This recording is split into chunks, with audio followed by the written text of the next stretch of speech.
All right, let's get started. Once again, I want to welcome everyone. This webinar is being presented by the CUNY School of Professional Studies. My name is James Richardson. I'm the Academic Director for the Communication and Media Program at CUNY SBS. And the topic we're going to be talking about today is creating engaging content for the web and social media. I think it's a topic that a lot of people are interested in. Largely because, many of us are on social media or on the web, and for various reasons, for whatever web ventures, whether it be for your job or for yourself, creating engaging content, and we'll talk more about what that exactly is a large part of what drives traffic to any of the sites or any of the promotions that you may be running.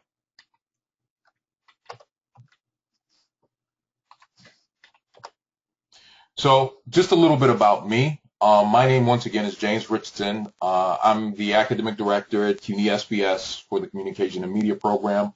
I've been in this position about 2 years now. Prior to that, I have about 25 plus years in areas of technology, digital media, higher education. I originally went to school at the Tisch School of the Arts, primarily to major in film. And I wound up kind of being attracted to more of the internet technologies, which had started to combine a lot of the things that I was pretty much interested in. Not only film and media, but also web development, project management, digital publishing, and a host of other things. Let's go a little bit through what today's agenda is going to be.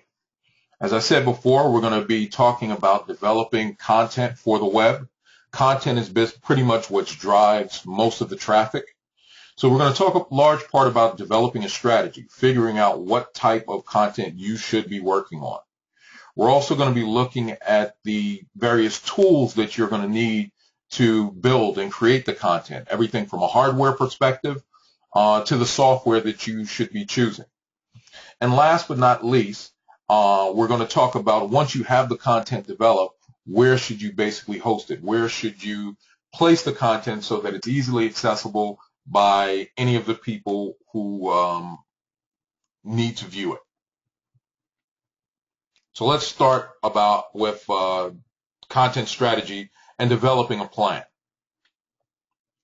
The number one thing I'll tell you is that the content that you're going to create is going to be very different than the content that someone else might create.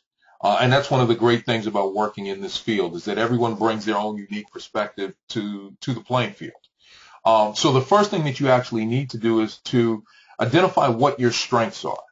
Some people may be better at creating audio content. Some people may be better at written content, interactive media. Others may be very strong at developing video content. So you have to really find out what your strengths are and the ways in which you can best communicate whatever message is that you want to put forth. Once you have an idea of where your strengths are, you got to define what your goals are. What is the purpose of developing the content? What are you trying to achieve? Are you trying to inspire individuals? Are you trying to sell a product or service? Are you trying to inform people? Whatever your goals are, those need to be clearly laid out before you start to actually build the content itself. You also need to understand who your audience is. Are you targeting an older audience, a younger audience, a specific ethnic group? Are you targeting a different gender or specific message? So understanding your target audience and understanding your demographic will go a long way in terms of how you approach the creation of the content in itself. I always use the argument that my wife, for example, likes a lot of chick flick movies, whereas I, being a typical male, prefer a lot of the action, adventure, and superhero type stuff. So the type of broadcast, the type of information that would appeal to me might not appeal to her.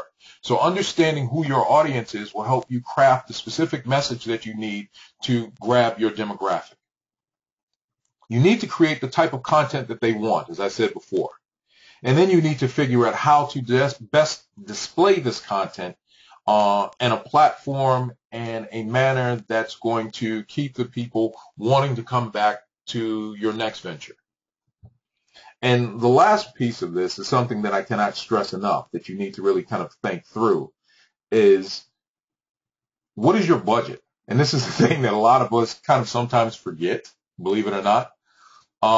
You have to figure out how much is a lot of this content development going to cost, and then take stock of the available resources that you have so that you can figure out what you need to purchase, what you currently already have, and build that into your overall content strategy.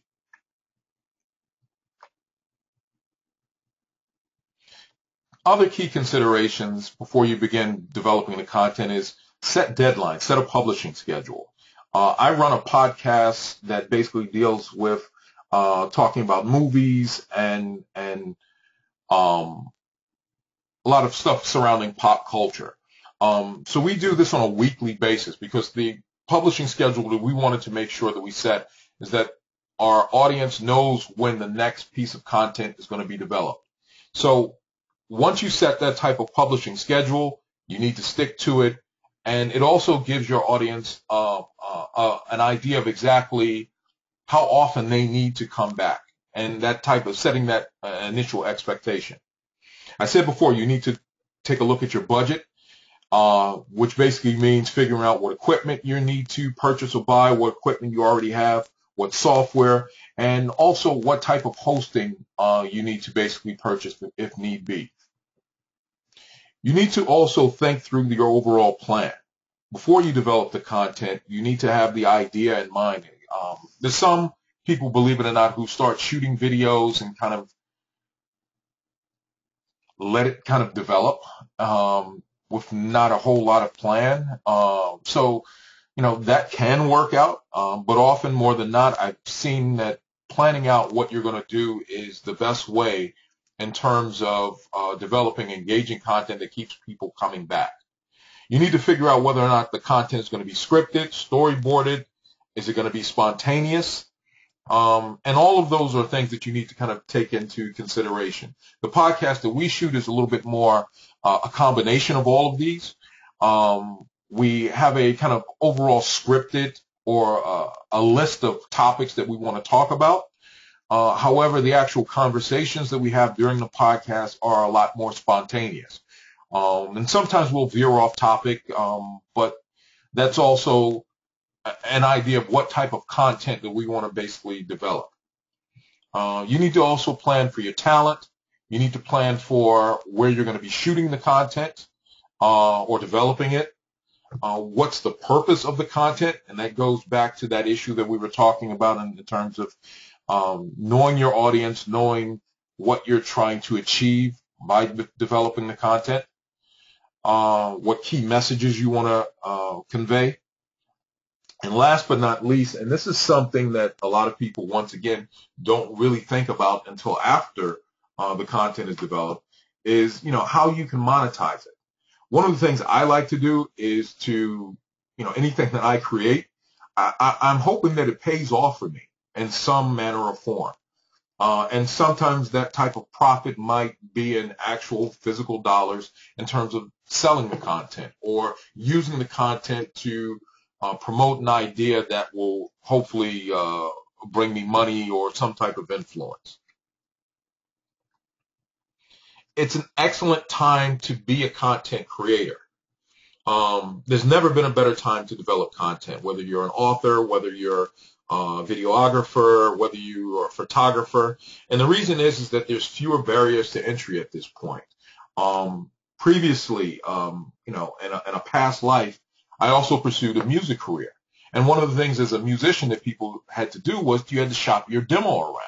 You had to take it to the individual record companies and hopefully get someone interested in the material.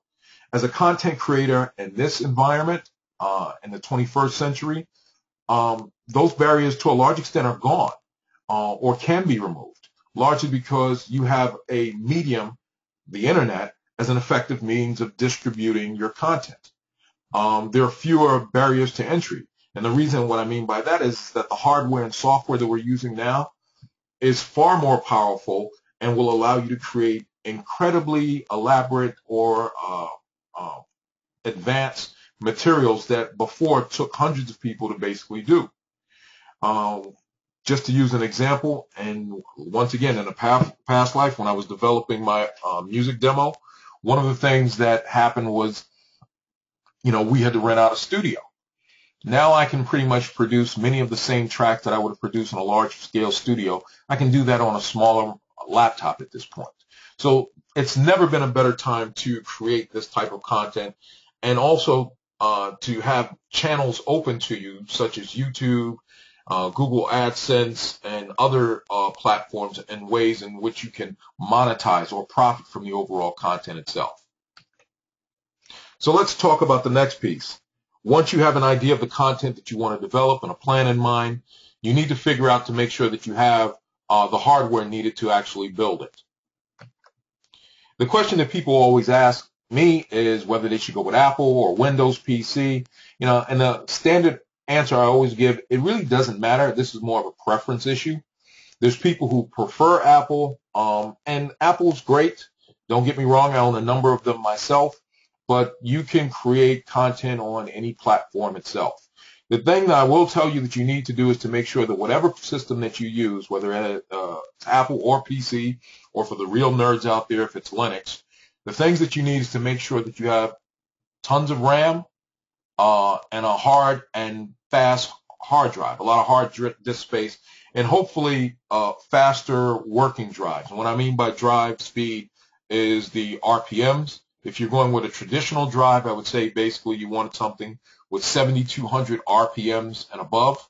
Or if you can afford to bite the bullet, some of the new solid-state drives, which don't have any moving parts, are an excellent way to basically create content. It will add a price to your overall computer, but it's a big payoff. The other thing I will tell you that you should probably do also is to make sure that you get the fastest processor that you can afford, and also make sure that whatever platform you use, whether it's PC or Mac, make sure that there is a dedicated graphics card in the machine. Don't go with the onboard graphics card that comes sometimes with the motherboard. Usually you'll find the performance on those somewhat lacking. So those are things to keep in mind in terms of the actual computers. In terms of if you're shooting video content or any type of multimedia content, you have tons of individual choices to choose from. I have some pictures here on the screen of some of the actual cameras that I actually own. And I use these specifically because I can speak to them, because I do own these. And these are all different types of price ranges. What you will find that most of these now deal primarily with hard disk media, where you'll basically capture the information to a chip or a card, as opposed to the old videotapes that we used to use. And these are all different price ranges. And many of the performances on these, if you use these correctly, you can get really great footage, which is captured even on some of the cheaper point and shoot like Canon DSLRs, or the higher end ones, the point and such as the Canon T3, T4, the upscaler DSLRs, or even the smaller point and shoots. Many people have heard of these other action cameras toward the bottom that you see. A big one is the GoPro, which takes absolutely stunning footage. But most of these are not really advanced in terms of allowing you to tweak the actual camera settings from a perspective of the lens. But they do capture extremely good point and shoot video. Which camera you basically choose is kind of up to you. The thing I will tell you to keep in mind that the content, you can have the greatest camera in the world, but if your content or if the subject matter that you're basically trying to shoot isn't well thought out, it really won't matter.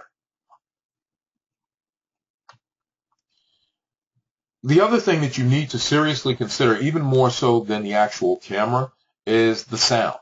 People will watch bad video. We've watched bad video for years. But the one thing that drives people away from your site, away from the content that you develop, is horrible audio. So you want to make sure that you, if at all possible, that you select the best possible microphone that you can. Some cameras or some equipment has built-in mics. I'm not a big fan of a lot of the built-in mics. usually because they don't capture really good sound. It's, more often than not, they're just they capture it in a very general type sense, not really high quality stuff. So the two that I would tell you to spend more time focusing in on are either the attachable mics. Those are the ones that clip on to your subject, or the external mics. And there's a picture of an external mic right here, and I'll show a couple of these others in a second. The external mics actually do a much better job, and the newer ones can be attached quite easily to any type of computer or actually to your actual camera if need be. These are some examples of some USB-based microphones. The Audio-Technica, which is on the far left, is a great one that we use for some of the podcasts that we use. I've also used the other one, the Samson Studio mic, as well as the low-end Logitech USB microphone. I've actually recorded a number of lectures for online classes utilizing that cheap USB microphone on the right, the Logitech. And that'll run you, I've seen those sell anywhere from 15 to as much as 30 bucks. The Samson microphone will run you probably in the range of anywhere between 50 to as high as 70. The Audio-Technica will run you probably somewhere around the $80, $90 range as well. Excellent microphone. The other one that you see here is a Rode video mic, and this one attaches directly to any type of video camera with a standard mini plug connection. Excellent microphone. It increases the capabilities of a lot of the onboard mics that you may have with your camera or DSLRs. And it's what is called a directional or shotgun microphone. So it usually picks up the sound directly in front of you. These are all excellent mics, and none of them will break your budget. The Rode mic will probably run you on the high end, somewhere around 150 to, if you don't shop around, I've seen them as high as like 180 or closer to 200 bucks, but that's probably the high end of the scale. In terms of being able to capture content, smartphones will also do an excellent job. Most of us have, a smartphone in our pocket right now. They'll capture video, audio, photos. And I've used a number of my smartphones to actually capture and use content for the web as well. So that's something to also keep in mind. The number one thing that I can tell you that will improve the quality of the content that you have is lighting. You can have an excellent camera, but if the lighting is really crappy, it will really pull down the production value of any of the content that you create. So I'm going to show a couple of these here. These are small light box lighting equipment. None of the equipment that you see here will run you any higher than about 250 bucks, and that's on the high end. We'll also talk about a little bit of the on-camera lights that you can actually use, and some of the other accessories that will also improve the production value of your content will also be basically integrating a tripod into your overall media production. And there's any number of these here. There's on-light cameras, standard tripods, little mini tripods, which are great, and these softbox lighting kits. I've seen priced anywhere from as low for a small camera setup to as low as $50 to as much as $250 or $300 for a really expansive setup. And these will all add to your overall production value. So let's talk a little bit about the software. There's a number of no-cost options to develop content and media. Macs and PCs come basically equipped with some basic stuff. Apple's a little bit better in terms of the content creation material that they give you, such as iMovie for videos, GarageBand for music and audio, iPhoto and Pages to create photographic and text-based messages. For PCs, you have to work a little bit more. Windows Movie Maker is what they pretty much give you. But if you combine some of the basic Windows material with some open source software, which we'll talk about in a second, you can get a pretty decent content creation machine. One of the benefits of getting a Mac over a PC is that Mac comes equipped with a lot of content creation software, really decent software already on board. The medium costs commercial option, if you're looking to build content on the PC side, there's some excellent tools that you have. Some of the ones that I use are Sony's Music Studio Platinum, which has a host of content creation material in there, everything from creating video with Vegas Studio to Acid Music Studio for creating music, some special effects stuff with, FX Home and Boris Continuum.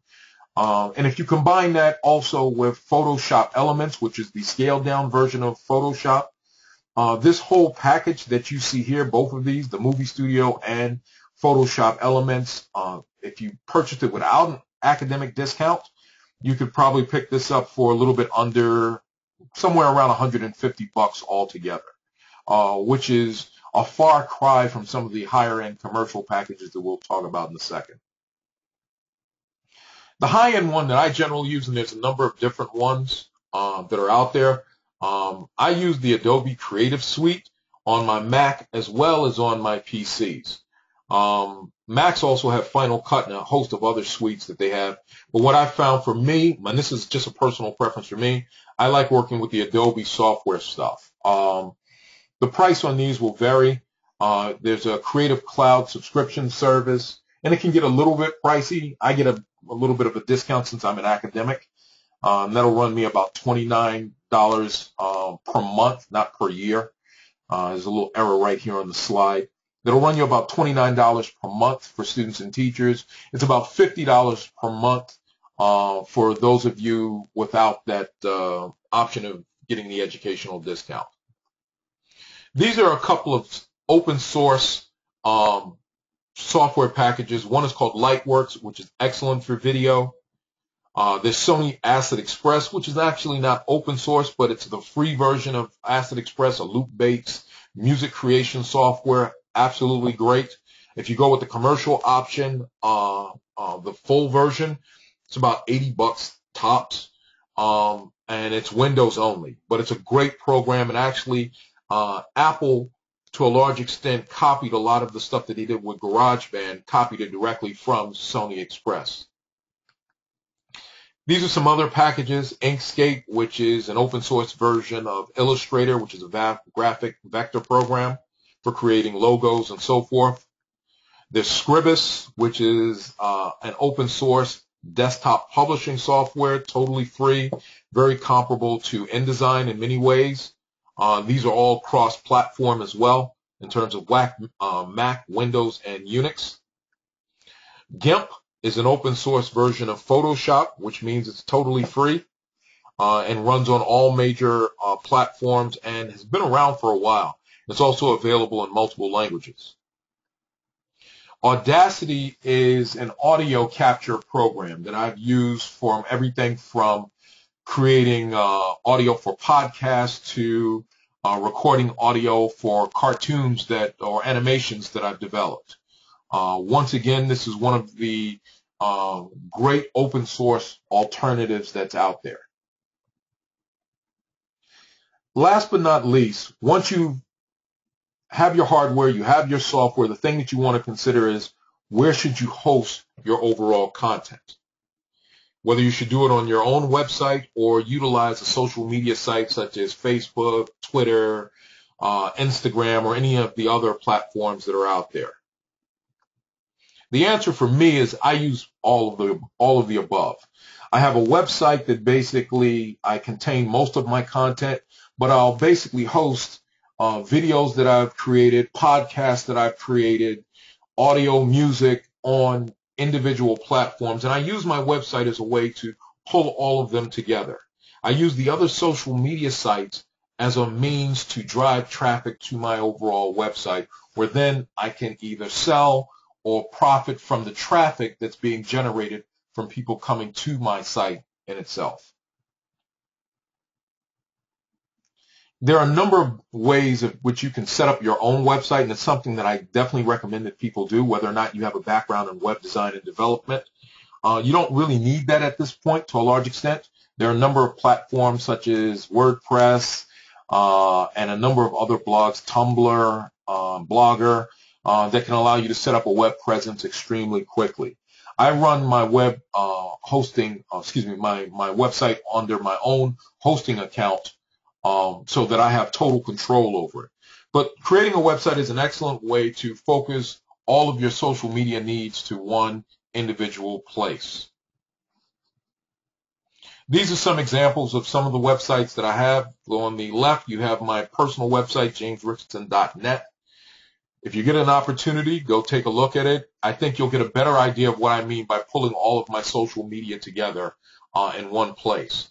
The other that you see here is where I host my podcast, New York City Radio.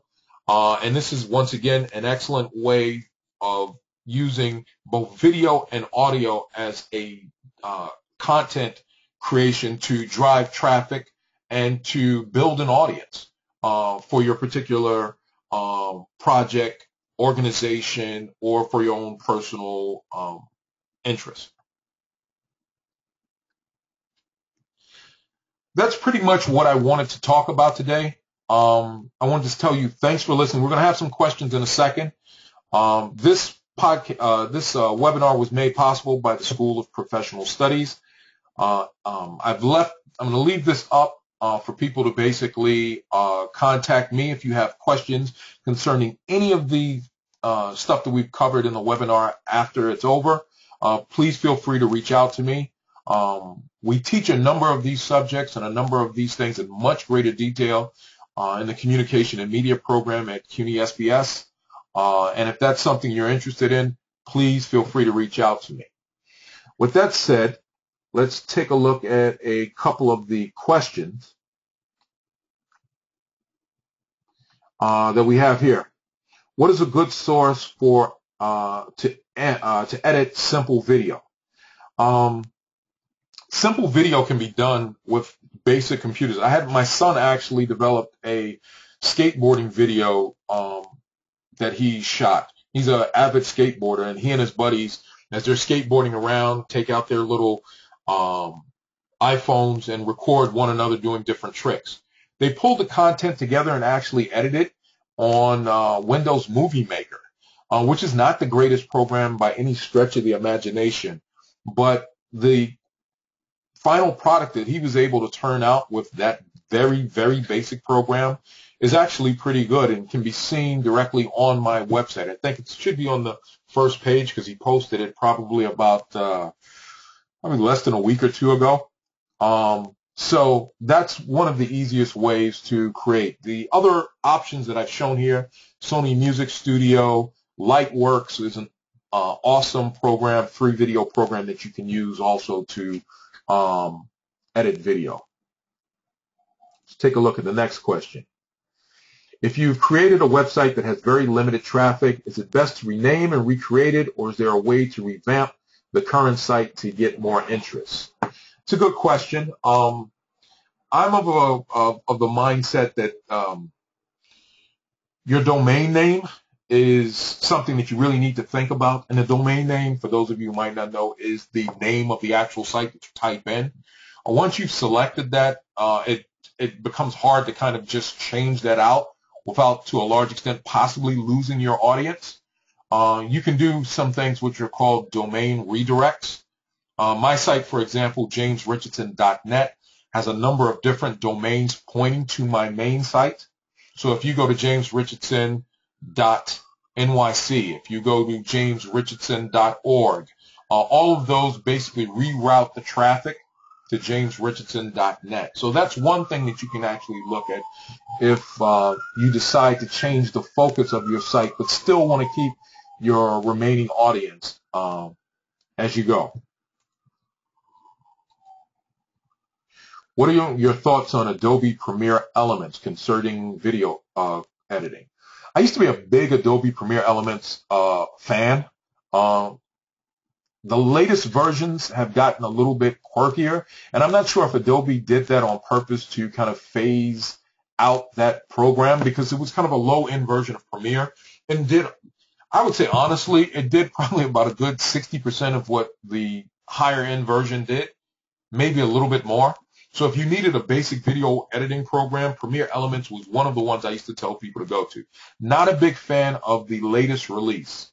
The last release that I used with any frequency to create videos specifically on like my slower laptop when I was traveling and I didn't want to, the laptop wasn't powerful enough to edit like real high quality video. The last version of Premiere Elements that I use with consistency has been version 9. I think that now they're up to probably version 13 if I'm not mistaken. And I've just heard really bad things about it. And that's part of the reason that I migrated for my lower end stuff. I've migrated over to Sony Vegas.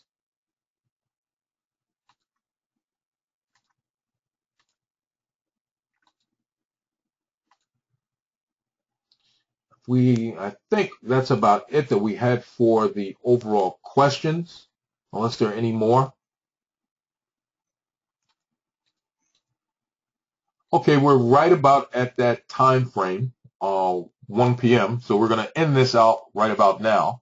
But I wanted to say, if you have any questions concerning any of the material that we've talked about, please feel free to contact me. My email address is james.richardson@cuny.edu.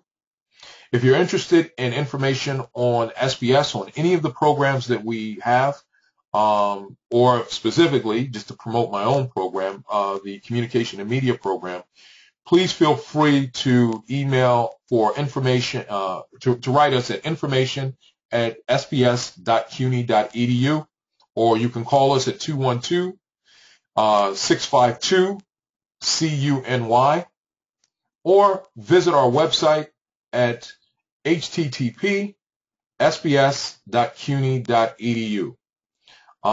And always you can reach me directly through my own website, jamesrichardson.net. And I think my site gives overall a good view of how I've used content to drive traffic to my own site and the type of content that I have on the site itself, everything from audio, video, to photographs, and not only just the actual images and photos themselves, but how I've used social media sites such as Facebook, Twitter, Instagram, Pinterest to also funnel traffic to my site as well. In future webinars, one of the things we're going to talk about is how to quickly go about creating a website if you don't already have one. We're going to talk a little bit about creating a WordPress site from scratch. And to follow up with that, the webinar that we'll do after that is, once your site is up and running, how can you monetize it or add a finance or a business component to it to actually make the site profitable and hopefully from a professional or a economic standpoint, how you can make the site profitable for you. With that said, I want to thank everyone who showed up. Please feel free, as I said before, to reach out to me. And I hope you're staying warm on this fairly cold day here in New York. Thanks again, and hope to see you guys soon. Take care.